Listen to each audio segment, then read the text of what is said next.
pace up. Learn and grow.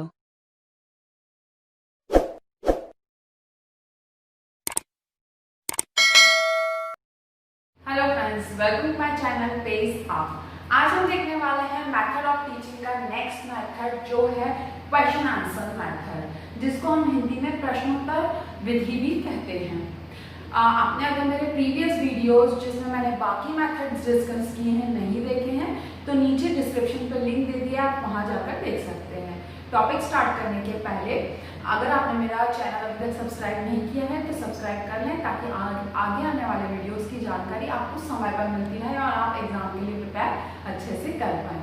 चलिए देखते हैं हमारा मेथड प्रश्नोत्तर विधि, या जिसको हम कहते हैं सुकरान विधि, सुकराती विधि या सुकरात विधि दोनों ही कहा जाता है। बहुत इंपॉर्टेंट क्वेश्चन है आपके कॉम्पिटिटिव एग्जाम के पॉइंट ऑफ व्यू से, जिसमें ऑब्जेक्टिव टाइप क्वेश्चन आते हैं और पूछा जाता है किस विधि को सुकरात विधि भी कहा जाता है या प्रश्नोत्तर विधि का दूसरा नाम क्या है, इस तरीके के क्वेश्चन। तो ये आप ये चीज जरूर याद रखें कि सुकराती विधि या सुकरात विधि प्रश्नोत्तर विधि को या फिर क्वेश्चन आंसर मेथड को ही कहा जाता है, क्योंकि ये जो मेथड है वो इंट्रोड्यूस सॉक्रेटिस ने किया था, इसलिए इसको उनका नाम भी दिया गया है। अब ये क्वेश्चन आंसर मेथड क्यों इम्पोर्टेंट है टीचिंग में, क्योंकि ये दोनों ही टीचर और लर्नर दोनों के लिए ही बहुत इंपॉर्टेंट होता है, क्योंकि टीचर भी क्वेश्चन करना सीखता है और डेफिनेटली जो बच्चे आंसर देंगे वो तो सोच कर देंगे, उनकी थिंकिंग डेवलप होती है। तो टीचर सेंटर्ड है। टीचर सेंटर्ड इसलिए है क्योंकि टीचर के ऊपर डिपेंड करता है कि वो बच्चे को कितना फ्रीडम दे रहा है आंसर देने के लिए। अगर टीचर उसको वहीं रिस्ट्रिक्ट कर देता है या उसके आंसर एक्सेप्ट नहीं करता तो इसमें बहुत ही कम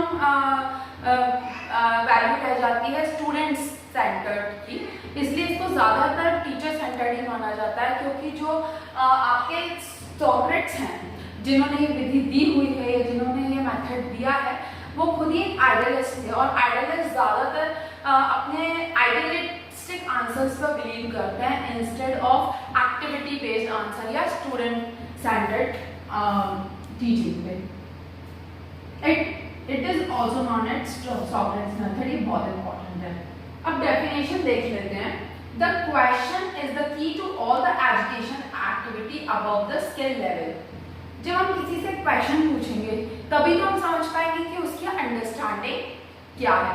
अगर आप क्वेश्चन पूछ के किसी का लेवल समझ सकते हैं कि भाई ये इससे ज़्यादा नहीं समझ सकता या इसको बहुत ज़्यादा पता है इस टॉपिक के बारे में, जब हम किसी से कुछ पूछते हैं या बातचीत करते हैं तभी हम उसके बारे में जान सकते हैं। तो इस मेथड में क्या होता है कि कुछ स्टेप्स देख लेते हैं।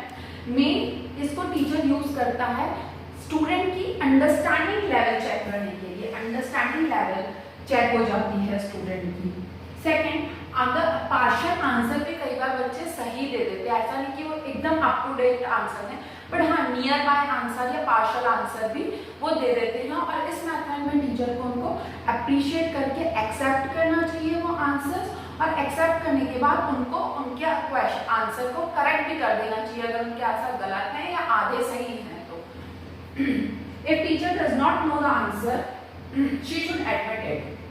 कई बार ऐसा होता है कि टीचर को भी आंसर नहीं पता होता है, तो उनको ऐसा बोल सकते हैं हम स्टूडेंट्स को कि हम इसको बाकी बुक से टैली करके या कहीं से ढूंढ के, या आपको अगर कोई मैथ का क्वेश्चन है जिसका प्रॉपर आंसर नहीं आ रहा तो बोल सकते हैं कि हम इसको दूसरे मेथड से सॉल्व कर देखेंगे इंस्टेड ऑफ उसके उनको गलत आंसर बताए।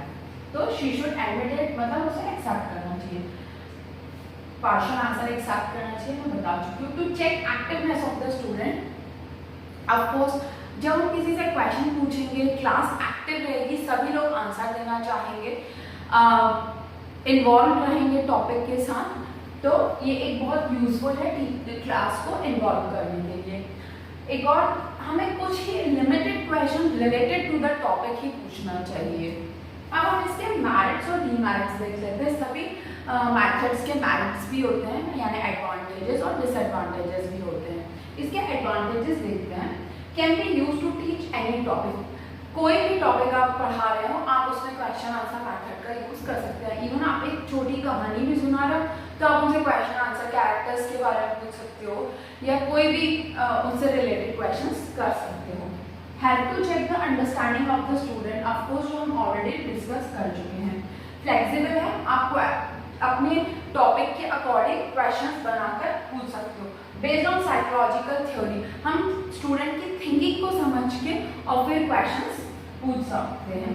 स्टूडेंट गेट्स मोर अटेंटिव, जब क्लास में कुछ एक्टिविटी होती रहती है, टीचर सबसे क्वेश्चन पूछता है तो ऑफकोर्स फुल क्लास सारे स्टूडेंट्स अपने आप अटेंटिव हो जाते हैं।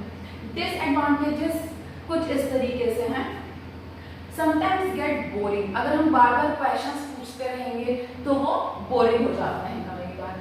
टाइम कंज्यूमिंग है, ऑफकोर्स टॉपिक स्टार्ट करने के पहले या बीच के टॉपिक के कुछ समय के बाद हम क्वेश्चन आंसर पूछ रहे हैं, कुछ स्टूडेंट नहीं आंसर दे पा रहे हैं, कुछ दे रहे हैं, तो ये टाइम कंज्यूमिंग प्रोसेस है। डिस्ट्रैक्ट हो जाते हैं, कई बच्चे ऐसे रहते हैं एक फ्लो में आप पढ़ाते जाओ ध्यान देते रहेंगे, लेकिन आपने बीच में कोई एक्टिविटी करवा दी या क्वेश्चन आंसर पूछने लगे तो उनका पूरा वो डिस्ट्रैक्ट हो जाते हैं, इन ट्रैक से हट जाते हैं, तो बहुत बार ये डिस्ट्रैक्टिंग भी होता है। Difficult to prepare good question, हम हमेशा हर एक टीचर हमेशा बहुत अच्छे क्वेश्चन टॉपिक से नहीं निकाल पाता है।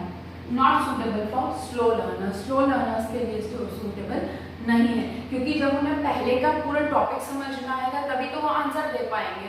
तो अगर उन्हें टॉपिक समझ में नहीं आया तो उनके लिए डिफिकल्ट है आंसर देना, तो उनके लिए सूटेबल भी नहीं है ये, और एक तरीके से उनके लिए टाइम वेस्ट हो गया। तो इस तरीके से हमने कवर किया है हमारा मेथड ऑफ टीचिंग का क्वेश्चन आंसर मेथड। अब हम नेक्स्ट वीडियो में देखेंगे इसका डिस्कशन मेथड। तब तक के लिए आप इसको अच्छे से रिवाइज करें, बिकॉज ये बहुत ही इंपॉर्टेंट मेथड है। और अगर आपने मेरा चैनल सब्सक्राइब नहीं किया है तो सब्सक्राइब कर लें, ताकि आगे आने वाले वीडियोस की जानकारी आपको मिलती रहे। नेक्स्ट वीडियो तक के लिए thank you and bye bye.